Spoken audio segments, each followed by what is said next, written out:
explain the huge flip in the first 4 or 5 minutes of the second half where y'all just took him out? Yeah, you got to give kudos to Alabama. I mean, they're a great team on the road, and I think they came out and made a lot of shots. And we had to adjust at halftime. We were down by 10, and then I think we just dominated the second half. Started with our defense, and then, of course, getting our crowd into it. The students, they came out tonight knowing that we don't have school for Monday and Tuesday. They still stayed the weekend and came out and supported. So we appreciate that, but we got to give kudos to Alabama.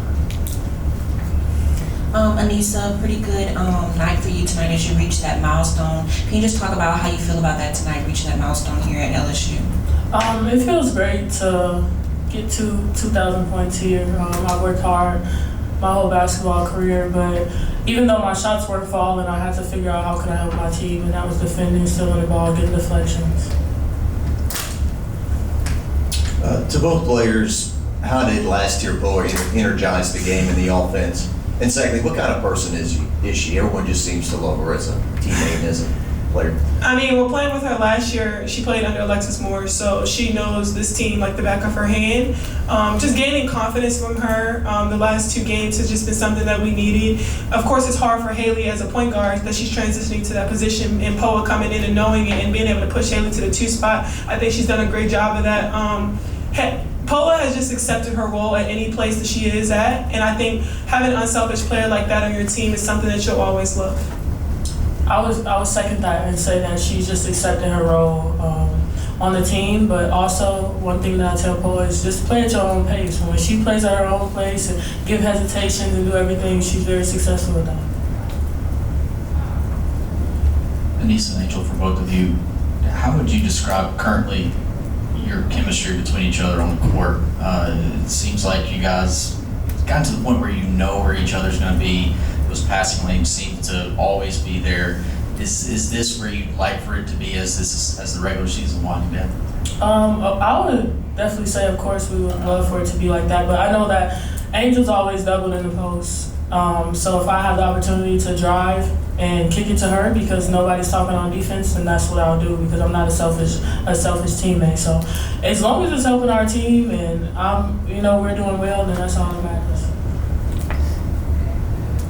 For both players, what were the conversations like at halftime? You talked about what went wrong in the first half and then what kind of adjustments y'all needed to make in the second? I'm just gonna say we told each other to play harder. Just telling each other we needed to wake up. If we didn't play defense, we were going to lose this game. Like I said, Alabama is a great team on the road. They just won against Tennessee at home, and I know they were coming in off that went hot. They have a lot of great players, and they know our team really well. And playing a team the second time, of course, is always hard to just play them and beat them because they know everything that we're going to do. So I just think that we just came together second half and just played really hard together. Y'all really pressed the game. And the start of the second half, to start the press, that kind of gets you in the proper mind frame of we've got to start playing and just basically flying all over the place. We might need to start pressing more. I mean, being able to see what we can do because we don't practice.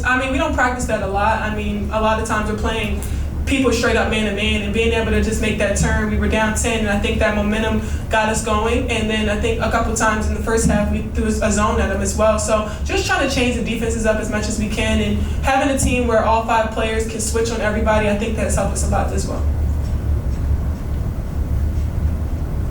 Angel, when they're fronting you and they're doubling you, how does that make things challenging for the offense? Well, it makes my job easier because I know my teammates are going to knock the shot down.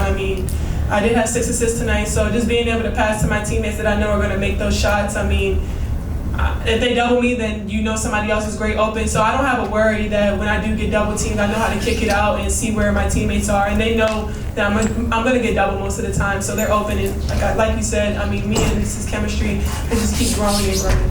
Yes, we got time for a couple more here with the players. For either or both. The momentum building sequences. I know, Angel, there was one where you had a block and then last year gets the behind the back pass to the Flage, and I think there was another where I can't quite remember it, but just talk about those plays and how important they are in games like this where the game was tight for 3.5 quarters and it seemed like those moments kind of allowed you guys to sort of break free and push the game away. Yeah, I would say definitely with us struggling in the first half and being down 10, we needed that momentum and we needed to feed off one another and we needed that energy. So I feel like it helped us a lot, and just having each other back. I feel like, of course, when you score offensively and you do something good defensively. So. Last question here with players. Jessica. I'm trying, sorry. Angel, the behind the back pass, what did you see from that? And is this the POA that y'all have been waiting on? Yeah, I love that from Poa. I mean, like I said, she plays a special kind of game. She doesn't look to score a lot, which I get on her a lot. I mean, she leaves a lot of shots on the floor that she can take, but she's super unselfish.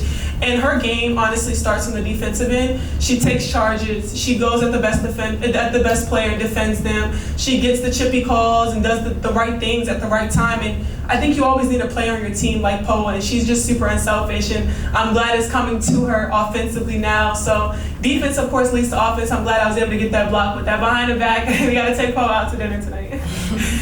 All right, thank you, girls. Thank you. We'll open it up for coach. Raise your hand and give a mic. Yeah, Kim, in the first half, you tried to split everything. You called make an early timeout to try to wake people up. You used a zone. You did everything you could, nothing more. At halftime, what did you say, or did you allow the players to kind of, pick themselves up, and then you kind of chimed in? Well, I disagree that it didn't work. They might have been up 15 or 20 if we didn't play a zone some, so it might have slowed them down a little bit. I want to give credit to Alabama first. Those kids played their hearts out. They hit shots. They had us just a step slow on everything that we did. And yes, I did call the timeout. It was a period of time in that first half where we looked terrible. We looked terrible, terribly out of shape. We just struggling. Halftime, what did I say to them? Well, today's Sunday, so it was like prayer meeting. You don't know that if you're Catholic, right? That's a Baptist term, right? Prayer meeting. Coach, why start Poa in the second half? The press. She's the best.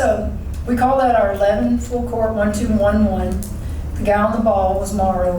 We do practice it. We just don't ever have to use it, and we don't practice it like we do other things. The guy on the ball is the ball chaser. And you have two wings, and you have the interceptor was Angel in the middle, and the guy way back is like your center fielder. That's your protector. And she really is the best protector we have on the team. So that got her on the floor quickly, and she stayed on the floor because she did other things besides that. Yeah, Coach, in the first half, it looked like they ran a lot of ball screens at y'all and communication and whatnot that y'all were working through. Just what were some of the challenges that y'all Well, Flage had her hands full with Nye, okay? And anytime she comes off an on-ball screen by a post player, you really don't want to switch that.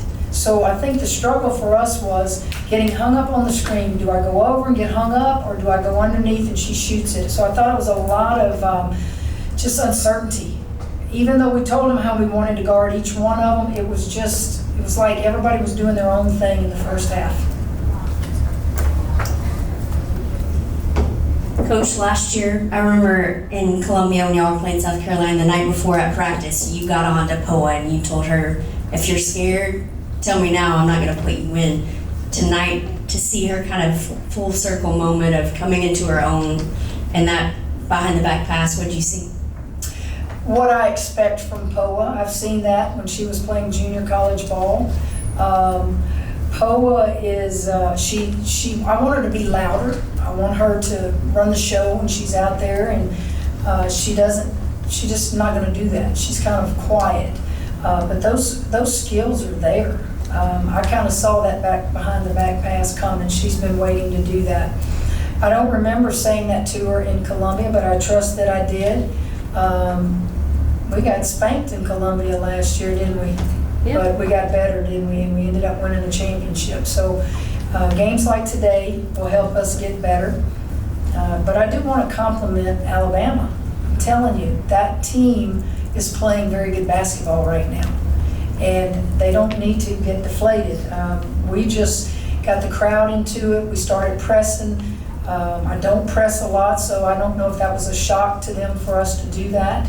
It was not desperation mode yet, but I thought, we can't get down 15 or 20 because then it becomes desperation mode. Then you got back in the game, and I needed to make a decision, how long do I stay in the press? I think we had got 50 to 8 paint points. That is huge.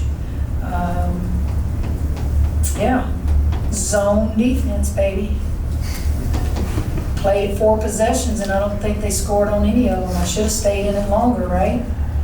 No, never. Kim, I got another POA question. 28 charges now in the season. I mean, some of these charges she takes are pretty violent. I mean, she need a flak jacket or some football pads. I mean, she's got to be bruised up, some of these. She does what she needs to do to help her team win on the defensive end. And I can think there was one, I can't remember, maybe the Arkansas game, she took a hard one. And she fell hard. And I think for a day or two, we kept her out of practice. She's just not afraid. And it's amazing to me. I think that's really a lost art. A lot of it's flopping. We see a lot of flopping, and they're supposed to tell you that's a flop and you're going to be warned and then get a tee. I have yet, in any game I've played, see a referee warn a team for flopping. And that was supposed to be emphasized this year. Hers may be flopping sometime, but she's never been warned. She just has a knack for being in the right place and getting the call. Got time for one more here. Kim, I wanted to ask you about just kind of those momentum building plays. Remember the other one, when you guys took the lead, you get the steal out of the press, Michaela hits the 3, they come down last year, draws the charge, and then the next one was, Angel gets the block and then behind the back pass. I know that may be hard to simulate in practice, but how good is it to see this team kind of building that momentum in these really tight ball games, something that you'll probably need going forward? It was great. It's great, and you can't simulate them in practice. So these games are good for us. These games will make us better. You want to peak at the right time of the year. You don't want to get flat. You don't want to be burned out. You want to peak at the right time of the year. And I thought it was gut check time really for us in the second half. I thought it took leadership. I thought it took obviously skill, but it took a lot of effort to get back in that ball game and to do it quick enough to where you could extend the lead. All right, thank you.